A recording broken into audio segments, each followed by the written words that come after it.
बोलो जयकारा, बोल मेरे श्री गुरु महाराज की जय। जीवों के कल्याण हित लिया प्रभु अवतार, नाम जहाज बनाकर लीने जीव उभार। सौभाग्यशाली प्रेमी गुरुमुखों,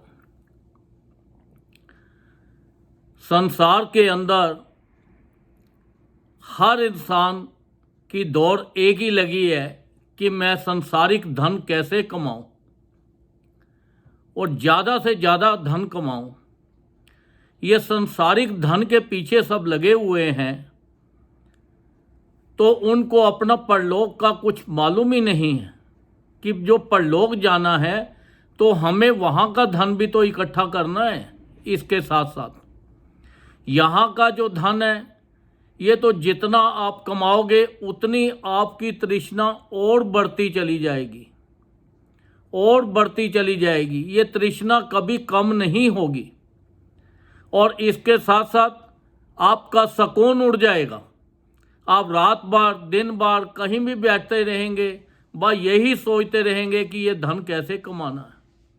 और लास्ट में क्या होता है, जितना भी ये सांसारिक धन कमाया जाता है, ये यहीं का यहीं छोड़ के जाना पड़ता है।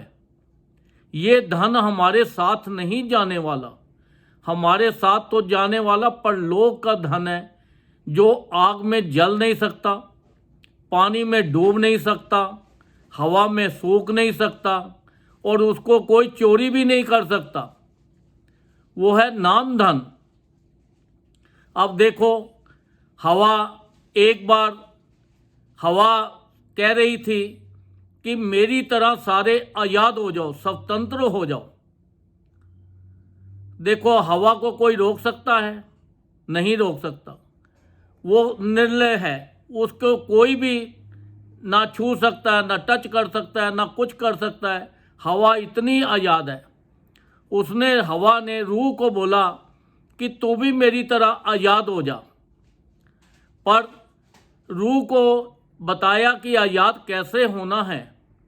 पर रूह जो है, ये संसार में आकर ये मोह माया के जाल में ऐसी फंसी है, काम क्रोध लोभ मोह अहंकार में इतनी जकड़ गई है कि इसको आज़ाद होने का मौका ही नहीं मिल पाता। अब ये आज़ाद कहाँ होगी, कैसे होगी? अब ये संत महापुरुषों की शरण में जाना पड़ेगा, उनके सत्संग में जाना पड़ेगा, उनका नाम लेना पड़ेगा, तब जाके ये रूह आज़ाद होगी। और अदरवाइज ये तो इसी संसार के जो विषय विकारों में फंसकर और फिर लास्ट में यहाँ की जो धन है यहाँ का यहीं रह जाएगा और परलोक का धन उसने कमाया नहीं होगा, तो वहाँ कैसे जाएगा जब उसके वहाँ परलोक का धन नहीं है? तो वो तो फिर 84 के चक्कर में पड़ जाएगा। अब 84 के अंदर कितने दुख हैं, ये तो आप सब देखते ही हो। तो ये जो मुक्ति का द्वार है, ये जो मनुष्य का शरीर है, ये मुक्ति का द्वार है। इससे आप मुक्त हो सकते हो। एक बार संत महापुरुष कहीं सत्संग कर रहे थे, तो बाहर एक गरीब आदमी, बहुत ही उसको भूख लगी हुई थी, बड़ा परेशान था। तो उसने बोला कि यहाँ सत्संग हो रहा है, कि शायद मुझे भी यहाँ से कुछ खाने को मिल जाए। अब वो बाहर खड़ा था, तो वहाँ पे सत्संग चल रहा था। सत्संग ये चल रहा था कि संत महापुरुषों की शरण में आओ, नाम लो। जैसे जैसे आप नाम जपते जाओगे तो आप अमीर होते चले जाओगे, आपकी गरीबी दूर हो जाएगी। आपको नाम धन, जितना भजन करोगे, जितना नाम जपोगे, ये आपकी परलोक की पूंजी है। और इसके साथ साथ लोक की पूंजी तो तुम्हें फ्री गिफ्ट में अपने आप ही मिलती चली जाएगी। परलोक की जो पूंजी है, ये तुम्हें इकट्ठी करने की ज़रूरत नहीं है, ये अपने आप ही आ जाएगी। तो तुम्हें तो खाली परलोक की पूंजी इकट्ठी करनी है। तो संत महापुरुषों ने सबको नाम, वहाँ पे नामदान दिया, नाम जपाया, तो वो जो गरीब बंदा था, बहुत ही भूख प्यास से मर रहा था, हालत बहुत ख़राब थी, उसने भी वहाँ पे नाम ले लिया। अब नाम लेके तो वो सोचने लगा कि अब ये जो नाम है, ये जो संत महापुरुषों ने दिया है, अब ये नाम से मेरी भूख कैसे मिटेगी, मैं अमीर कैसे होऊंगा, अमीर की तो बात छोड़ दो, मेरा कैसे गुजारा होगा। पर उसने सोचा कोई बात नहीं, जब संत कहते हैं, संत कहें सहज स्वभाव और संता का क्या वृथा ना जाओ। जब संत महापुरुषों ने कहा है तो इसमें कोई ना कोई तो राज होगा। वो होशियार था, इंटेलिजेंट था। उसने क्या किया, एक बाहर पीपल के पेड़ के नीचे जाके, कुर्ता पजामा पहला मैला सा पहना हुआ था, और जाके तो भजन में बैठ गया। जब भजन में वहाँ पे बैठ गया तो लोग आते जाते देखा कि भाई देखो, ये कोई भी संत महापुरुष ही होगा जो अपना रूप बदल के यहाँ आया है। तब भक्तों की भीड़ इकट्ठी शुरू होने लग गई और वहाँ पे पैसे के पैसे इतने चढ़ाने लग गए कि ज़रूरत से ज़्यादा माया इकट्ठी हो गई।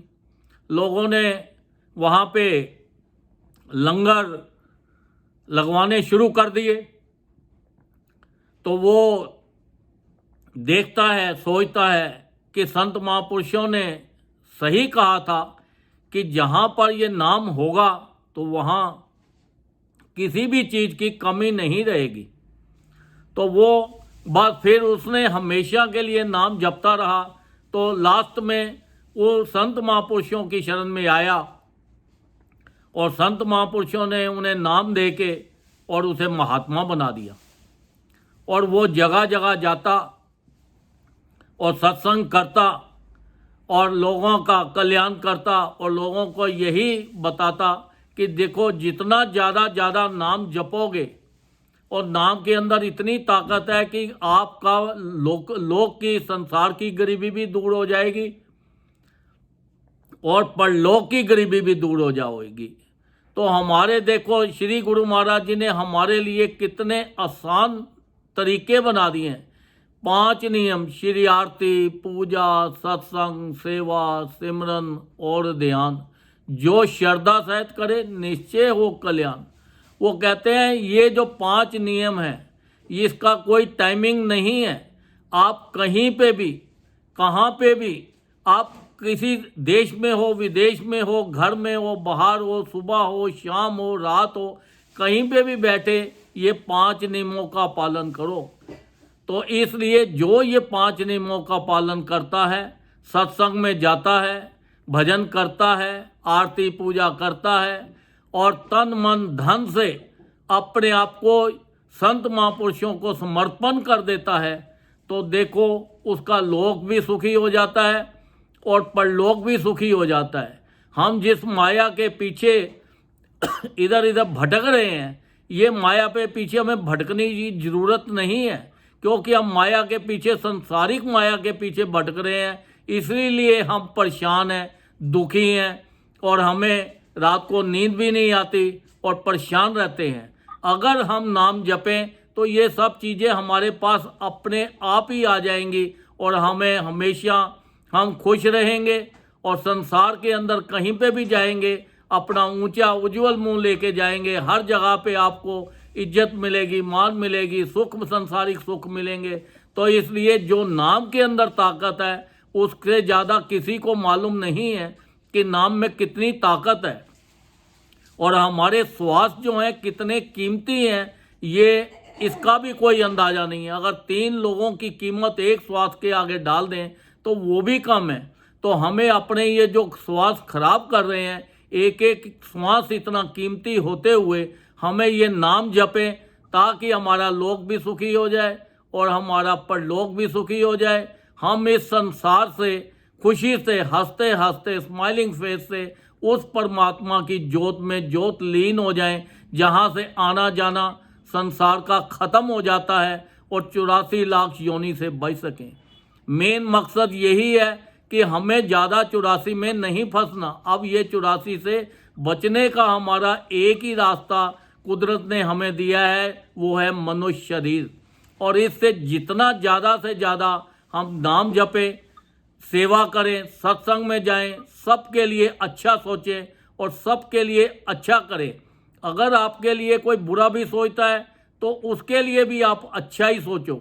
अपने आप भगवान आपकी हेल्प करेगा और संसार में देखो आपका कितना अच्छा और ऊंचे और बड़े आदमियों में आपका नाम होगा, और संसार की खुशियां भोगते हुए आप इस लोक का भी आनंद लेते हुए और परलोक भी आपका सवेला हो जाएगा।